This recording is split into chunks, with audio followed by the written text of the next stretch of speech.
What if the most powerful move you could ever make was no move at all? What if the deadliest strike was never seen, never heard, never expected? Not every war begins with noise. Some start with silence, a glance, a pause, a choice to say nothing when everyone else is screaming. The world is loud. People shout to prove their worth. They flash, perform, posture, because they're terrified of being unseen. But the man who knows who he is doesn't need an audience. He doesn't need applause. He needs control. And control isn't loud. It's calm. It's patient. It's hidden behind steady eyes and a locked jaw. This is the first step into a different kind of war. A war where the strongest man is the one who speaks the least, the one who doesn't flinch, the one who doesn't need to defend himself because he's already chosen the battlefield. Real power doesn't come from force. It comes from perception. The ability to see what others miss, to hear what they don't say, to calculate, to read, to predict, while staying unread yourself. Most men react. You must observe. Most men chase. You must wait. Most men get emotional. You must become emotionless. Not numb, but trained. Disciplined.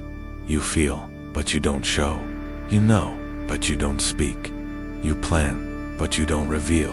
They call that mysterious. You call it survival. Because when you walk in silence, you don't just protect yourself, you unsettle them. People fear what they can't read, and nothing is more terrifying than a man who gives away nothing. No tells, no weakness, no validation-seeking noise, just silence and stillness. Like a blade resting in its sheath, knowing it only needs to be drawn once. You watch people crumble under their own noise, exposing themselves through their desperation to be seen, revealing their insecurities by how quickly they react. But you just watch. And the longer you stay silent, the more they reveal. And the more they reveal, the less you need to do. That's the silent game. The art of war without motion. The power of not reacting. The strength in not needing to be understood. You don't need to prove anything. Not to them. Not even to yourself. Because you already know. Power doesn't chase. It attracts. And silence is magnetic.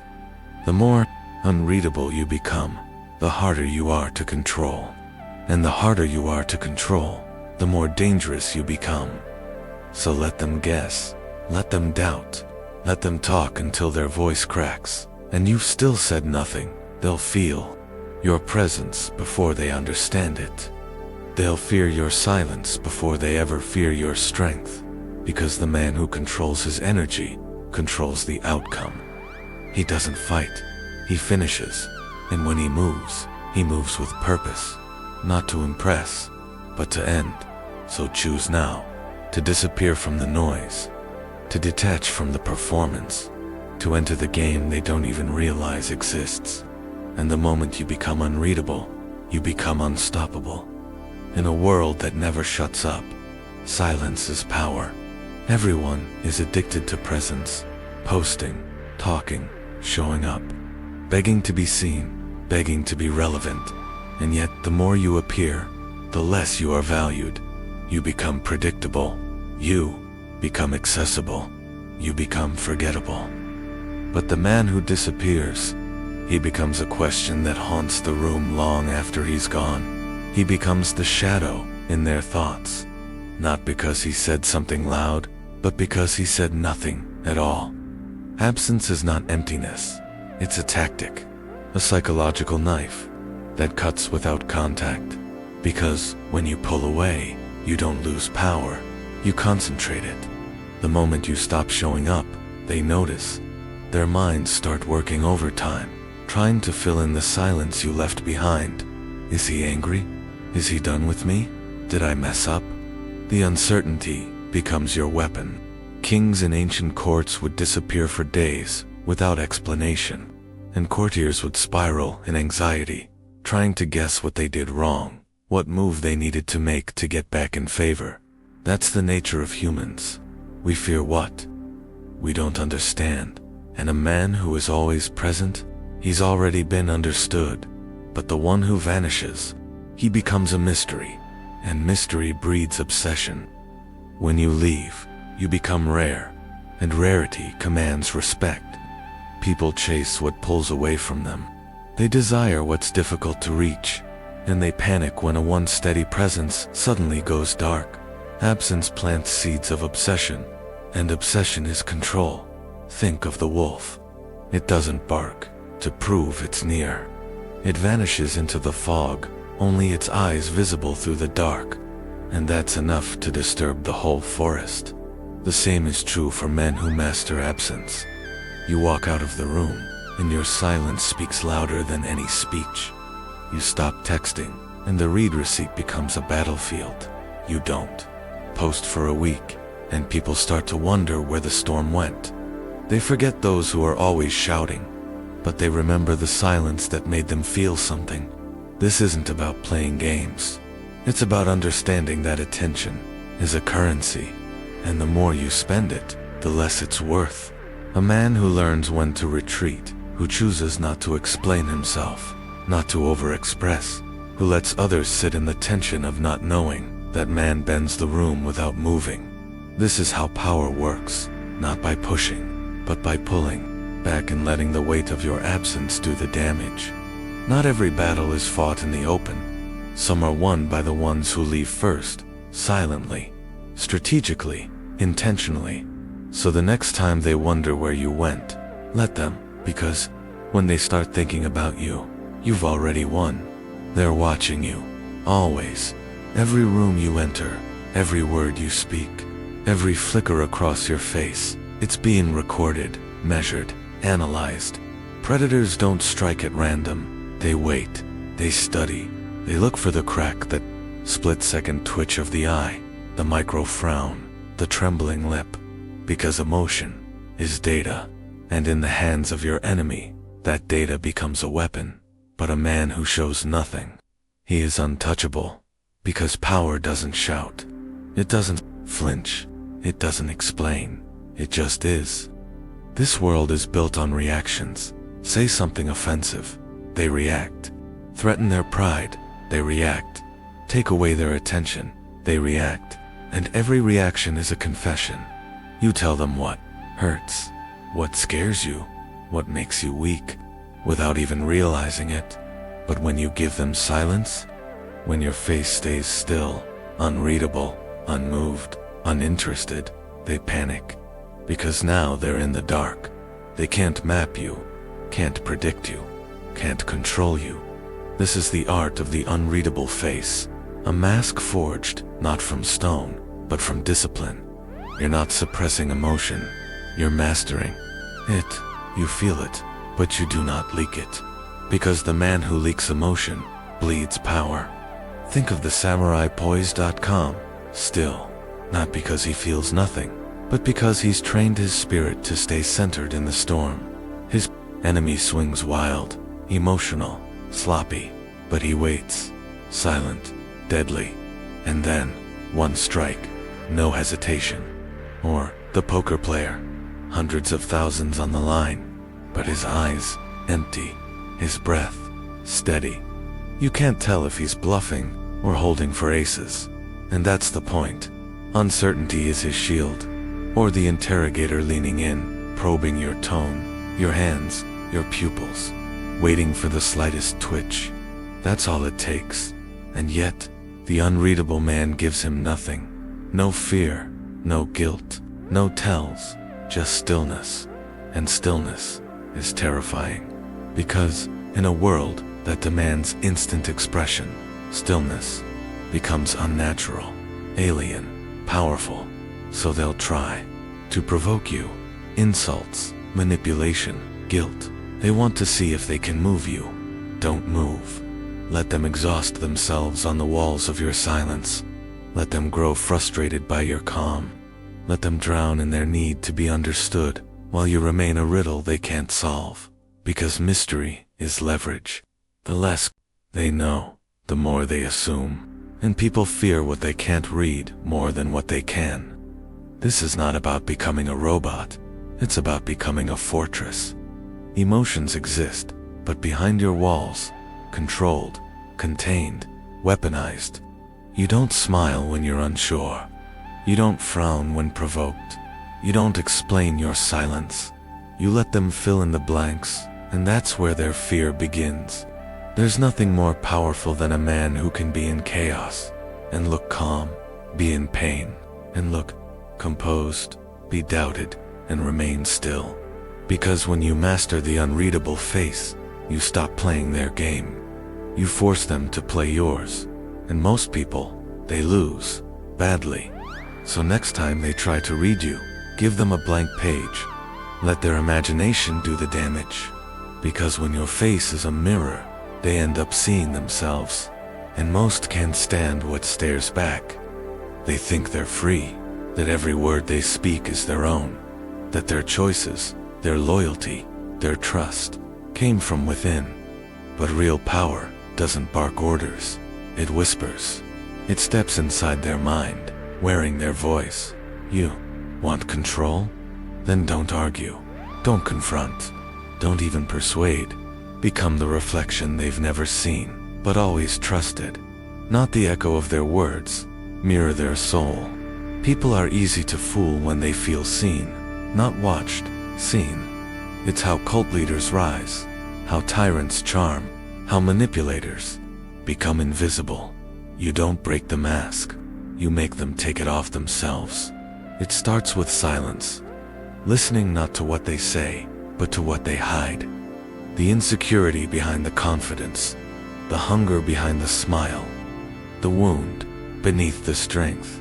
And then you speak to that, not with facts, but feelings. You'll reflect the pain they've buried, the values they worship, the beliefs they cling to when they're alone. You become their unspoken truth. And when that happens, their guard collapses like a house of cards. They begin to trust you more than they trust themselves. That's when you slip in the idea, not as advice, as their own thought. A whisper they mistake for intuition, a decision they think they made. This isn't about copying someone's gestures or mirroring body language, like a trickster in a pickup seminar. That's child's play. This is psychological infiltration, soul mirroring, a dark art used by spies, interrogators, and power brokers. It's what Machiavelli called arming the mind while disarming the opponent. They feel close to you, not because you're similar, but because you reflect the version of them they secretly wish to be. Their shadow, their hero, their savior. And in that illusion, you take control, but it comes at a cost. Because to mirror someone's inner world, you must enter it. You will carry fragments of who they are. You'll taste their fears, absorb their delusions. And the more masks you wear, the harder it becomes to find your own face. So be warned, this isn't a game for validation. This is war. Because once you master this, you'll never see people the same way again. They won't even see you coming. And when they finally realize what you were, it will already be too late. The most dangerous man is not the one who yells. It's the one who says nothing and watches. Silence isn't weakness. It's the purest form of control. Certainty is a comfort drug. People crave it. They beg for it. They want to know where you stand, what you mean, how you feel. But once they know, they stop fearing. That's why you must become unreadable, unpredictable, unexplained. Give them silence when they expect answers. Give them stillness when they want emotion. Give them fog when they beg for clarity. And watch what happens. They spiral, projecting, guessing. You become a riddle they can't solve, and that makes you powerful. See, most men are slaves to expression. They over-explain, over-apologize, overexpose, because deep down, they fear being misunderstood. But the man who withholds, he creates psychological chaos. Because doubt is a parasite. Once it enters someone's mind, it doesn't leave. It multiplies. It whispers. What did he mean by that? Why didn't he reply? Did I do something wrong? It haunts their thoughts, sleeps beside them, eats at their confidence. You become bigger in your absence than you ever were in your presence. That's the paradox. Certainty ends conversations. Doubt begins obsession. So don't reveal your hand. Don't play your cards just to prove you're honest. Honesty is not a virtue in the game of dominance. It's a leak. Every answer you give becomes a weapon they can use. But when you give them nothing, they reach, they chase, they invent stories to fill the silence. And you sit back and watch them unravel. Mystery is magnetic. Clarity is common. Learn to speak without confirming, act without explaining, move without justification. This isn't about manipulation, it's about power. Because a man who cannot be read cannot be controlled. A man who creates doubt in others controls the battlefield even before he moves. So let them wonder, let them wait, let them suffer in the fog you created. Because while they search for answers, you already made your next move, and they'll only realize it when it's far too late to stop you. Some men fight with fists, the wiser ones with silence, but the deadliest, they shatter egos and leave the body untouched. You don't need to humiliate a man to defeat him. In fact, if he knows you're attacking, he'll resist. That's not dominance, that's struggle. True power lies in subtle destruction, where the enemy never sees the blade. You don't crush a man's identity. That's messy. That creates enemies, revenge, noise. You dismantle his ego quietly, precisely, like a surgeon with a steady hand and no emotion. Because ego is where pride lives, where delusion grows, where weakness hides behind a mask of confidence. And when you kill that ego, you don't just beat him, you make him beat himself. No raised voice, no direct insult, just calibrated silence. Just enough indifference to make him question his value. A pause instead of praise, a smirk instead of validation, a comment that stings not because it's loud, but because it's true. That's how kings were broken. That's how armies collapsed. Not with force, but with fear that came from within. This is psychological erosion. You make small, surgical incisions, not on the skin, but on his certainty. Let him compare himself to someone better. Let him overthink the way you looked at him. Let him replay the conversation where you didn't even try, yet still won. He won't know he's bleeding until he's empty. This is how you dominate the proud without lifting a hand. You feed their identity just enough to keep them comfortable, while slowly draining the fuel behind it, their ego. You leave their name intact, their image untouched, but hollow them out on the inside, so they smile in public, while collapsing in silence. Because when a man loses his ego, he doesn't scream, he shrinks. He becomes careful, timid, dependent on the same man who broke him. And that's when you own him. This isn't cruelty. This is chess. Cold, intellectual warfare. The kind of war where the battlefield is the mind, and the weapons are subtle, precise, and lethal. Think about the negotiator who never raises his voice, yet makes the other man sweat. The woman who says little, but makes the most confident man question himself. The general who walks away before the enemy even realizes the war began. That's the level of control we're talking about. No need for humiliation. That's loud. That invites resistance. But erosion, that's slow, invisible, permanent. Destroy the ego. Feed the identity. Make them feel like they're still in control, while you've already taken the throne in their mind. And by the time they realize it, there's nothing left to fight with. No pride, no confidence, no edge. Just silence, obedience, defeat. You never aimed to ruin them, just to remove the part of them that believed they could stand above you. Because power isn't proven in battle. It's proven when the battle never begins, because the other man already lost it. In his own mind. Some men walk into a room and crave attention. Others walk in and control it, without saying a word. without demanding anything. Just presence. Just wait. Like a shadow that knows exactly where the light ends. To use what you've learned, you must become someone else. Not louder, not meaner, not more obvious, but colder, more still, more precise. You don't win this game by shouting over others. You win by becoming unreadable, by becoming the one thing they can't predict. Because when people can't read you, they fear you. And when they fear you, they obey. That's what a shadow operator is.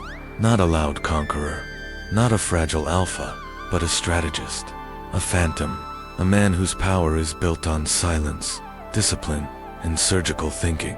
You don't react, you observe. You listen longer than they expect. You say less than they're comfortable with. You smile only when it serves a purpose. You vanish when it's time to strike. Because disappearance is a power move. When they can't find your intentions, they start creating their own, and fear fills the gap. The shadow operator doesn't explain. He doesn't defend. He doesn't chase approval. He moves in ways that force people to question themselves. He's not driven by ego. He's driven by clarity, by something deeper than applause, purpose. He doesn't need to be known. He needs to be effective. He's not reactive because emotion doesn't own him. He's not aggressive because power doesn't panic. He doesn't yell, he decides. In every room, he watches patterns. In every interaction, he calculates leverage, not to manipulate recklessly, but to master the field he walks on. Because this world is a battlefield, and most people are still playing checkers, while the shadow operator already placed the king in checkmate 10 moves ago. He doesn't need credit. He doesn't want spotlight. He operates best in the dark, because when no one sees you coming, they can't stop you. This kind of man is dangerous, but not because he seeks destruction. He's dangerous because he chooses restraint, because he could destroy you and still walks away. That's real power. Power you feel, even in silence. If you want to be him, strip away the noise. Let go of the need to be liked, seen, praised. Start listening more than you speak. Start seeing people not for what they say, but for what they fear. Study motives, not words. Study silence, not noise. And above all, never show your full hand. You don't owe the world your truth. You owe yourself your evolution. So disappear from who you were. Reappear as something colder, cleaner, wiser. Because in a world addicted to attention, the one who controls the shadows controls everything. They told you the war would end, that if you played the game right, you'd finally rest, be accepted, be seen, be free. They lied. The hidden war never ends. Not because the world is cruel, but because power is currency. And every room you enter is a battlefield of silent negotiation. Who speaks first? Who blinks? Who needs validation? And who doesn't?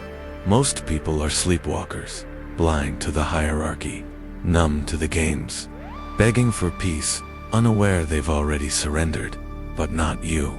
You've seen the code, felt the current under the surface, watched how smiles conceal strategy, how words are weapons, how silence is armor. You were never meant to fit in. That ache you carry, the cold, quiet distance between you and the crowd, it's not a flaw. It's proof you were made for something sharper, harder, more deliberate.